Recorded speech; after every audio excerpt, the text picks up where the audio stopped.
And then the strategy will, of course, also look at cyber collaboration, economic integration, fishing, clean Black Sea, all of those things. Thank you. Senator Johnson. Hey, Mr. Chairman, Undersecretary Newland, welcome. I've done a fair amount of negotiating in my private sector life. Generally, when the negotiations proceed and I realize the negotiating partner is not negotiating in good faith, I walk away.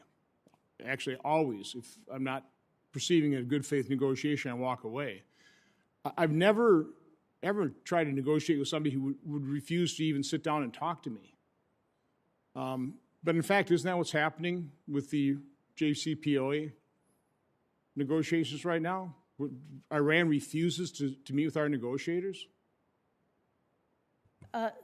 So, Senator Johnson, we don't sit face-to-face with Iran, but we have nearly completed this agreement on the basis of the face-to-face negotiations that they do have with our European partners. So, it's not ideal. But it's true, Iran refuses to meet with us, correct?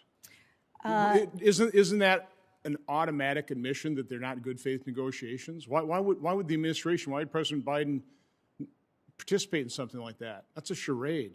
It's not a negotiation. Senator Johnson, I will say that I, too, have done a lot of negotiating in my life, and whereas it's not ideal not to sit in the same room, it can work, and proximity talks have been known to produce very good agreements. Over time, we will see if we can get there on this one. Okay.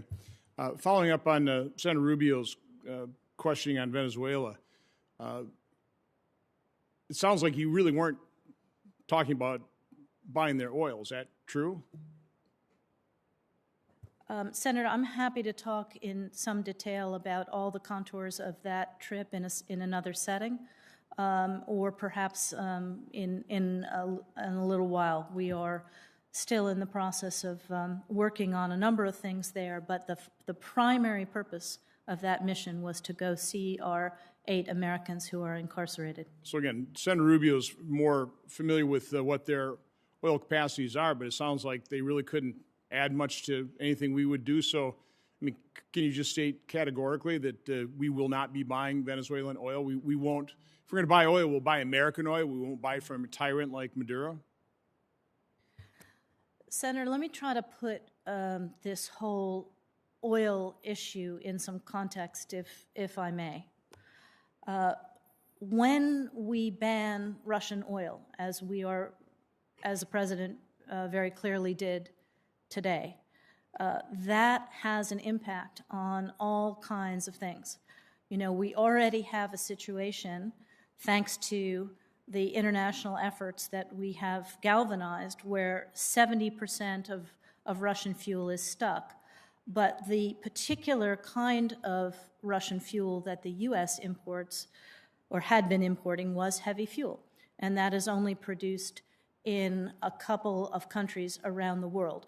So whereas we want to ban Russian oil, we also need to find a way, if we do not want to have major economic impacts as a result of this war and this squeeze on oil around the world, we have to find a way to get more capacity into the system. So again, you're not ruling out buying oil from the tyrant Maduro in Venezuela. You're not ruling that out.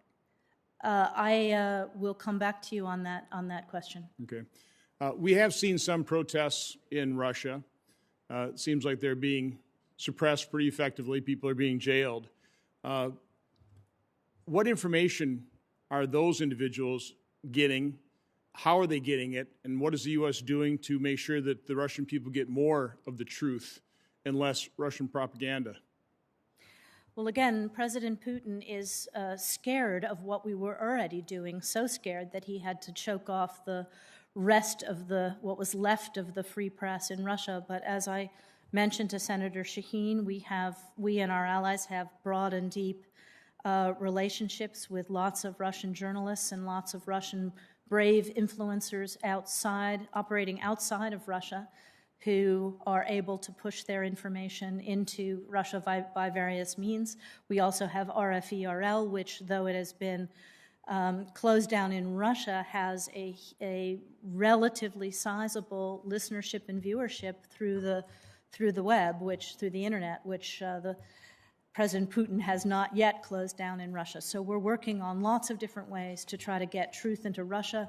I will say that brave Ukrainians, whether they are individual citizens with their cell phones or Ukrainian journalists, have documented the same pictures that we are seeing on our TV are now being packaged by some of these Russian journalists to get back into Russia and to get the truth to them, despite President Putin's effort to blind his own people. I hope part of the truth we're going to be broadcasting to Russia is just how much of the oligarchs Putin has stolen from the Russian people. I hope as we confiscate that wealth, which I hope we do, I hope we lay it out for the Russian people. Thank you, Mr. Chairman. Thank you. Senator Coons. Thank you, Chairman Menendez.